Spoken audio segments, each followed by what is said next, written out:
To say that this election has a lot of single issue voters would be an understatement. I think more than ever, people are becoming single issue voters. It's no longer about charisma, leadership, or things like that.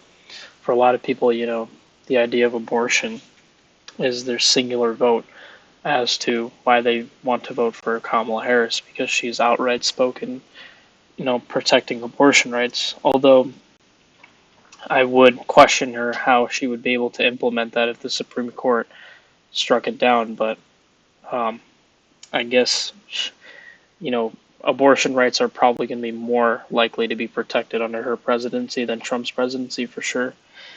But yeah, case in point is that there are a lot of single issue voters in this election that are voting one person just solely because they have to. And at least that's what they feel. One single issue that I feel that a lot of people are acknowledging but not talking about is the pro-Palestine side of war.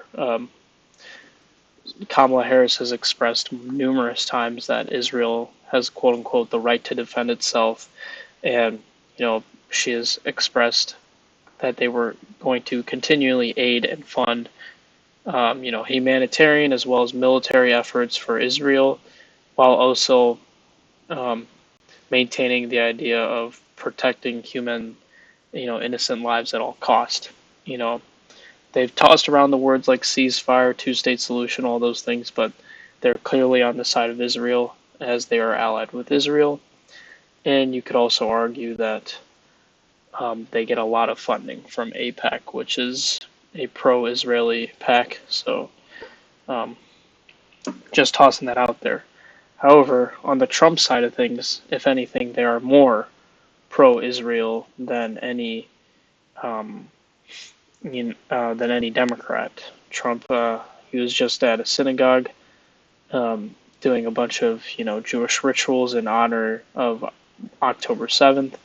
So he's made his point and his stance very clear that he is for Israel and the destruction of Hezbollah and Hamas.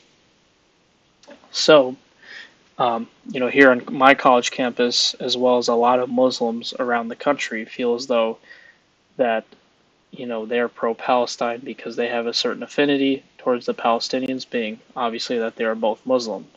So, when election time comes around, what might happen?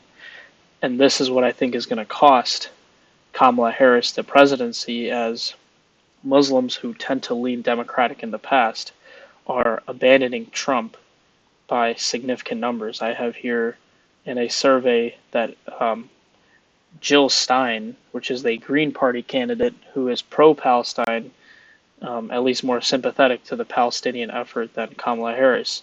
She's leading Harris in Arizona 35-29, Wisconsin 44-39, and most notably Michigan with a whopping 40-12, which is absurd because upwards of 200,000 votes were cast in the Democratic primary in Michigan, and a lot of those were coming from Muslim voters. And when Michigan has become such a crucial swing state in this election, anything is up. The dice can be rolled a million different ways, and it's not surprising. But a lot of Muslims I know are not going to vote for either candidate. Maybe just voting for Stein, not even voting for Stein at all.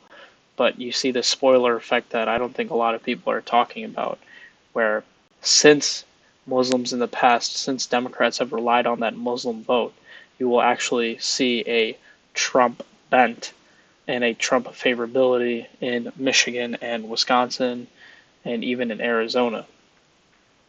So do I think that Muslims in the country have the potential to determine the outcome of the entire election? I would say so. However, there is also a possibility that these numbers are not as gruesome as they sound. I feel as though once Muslims go to that polling box and they know, because they're not stupid, they know about the spoiler effect, and what their vote means and how powerful it is, especially in a swing state. I feel like many of them might cut their losses and just go through that Kamala vote.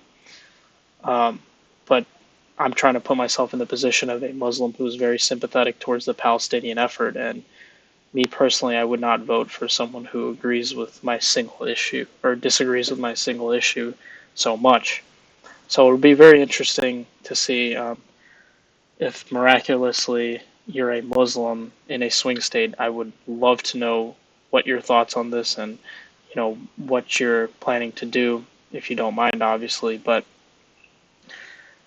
there is a possibility that the Muslim population will decide the outcome of this election, more or less. I think Trump has a easier path to the White House, as Pennsylvania is looking a little nicer for him, and he doesn't even need Michigan or Wisconsin. He can just win North Carolina and Georgia, which are already showing promising numbers.